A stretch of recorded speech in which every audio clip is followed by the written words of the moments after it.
வாழ்க்கையில எதுவுமே நிரந்தரம் கிடையாதுங்க. ஏதாவது நிரந்தரமா நமக்கு கிடைக்குமா பாருங்க.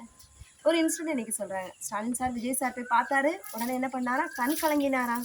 ஒரு எமோஷனலா ஒரு பெரிய தலைவரா சிஎம்மா இருந்திருக்கிறப்போ என்ன பண்ணோம்? சரியா? இன்னைக்கு அவர் பதவி இன்னைக்கு மாற்றப்பட்டு மக்கள் என்ன பண்ணிட்டாங்க? முதுகுல குத்திட்டாங்க. ஓகேவா? மக்கள் செய்த தவறு தானே. ஆனா அவர் செய்த நன்மைகளை ஏறெடுத்து பார்த்திருக்கும் பொழுது இந்த மாதிரி சில காரியங்களை செய்ய மாட்டாங்க.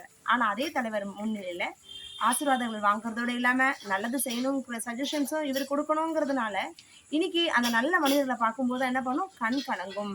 சரியா? மக்கள் என்னைக்குமே நடுநிலையா இருப்பாங்கன்னு நம்ம எதிர்பார்க்கவே முடியாதுங்க.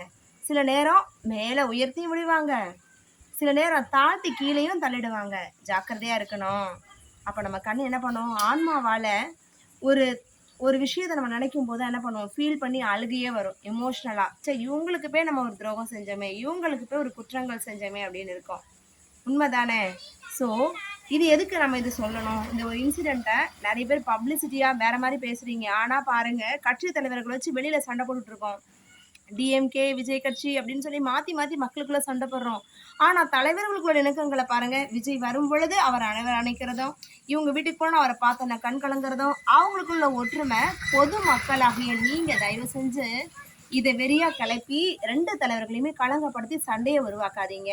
நல்ல சிந்தனை உள்ள மனிதர்களா மாறி உலகத்துல நன்மை நடக்கும்னு மட்டும் சிந்தனை பண்ணுங்க. இன்னைக்கு சொன்ன கருத்து பிடிச்சிருந்தா லைக் பண்ணுங்க, ஷேர் பண்ணுங்க, கமெண்ட் பண்ணுங்க அண்ட் சப்ஸ்கிரைப் பண்ணுங்க.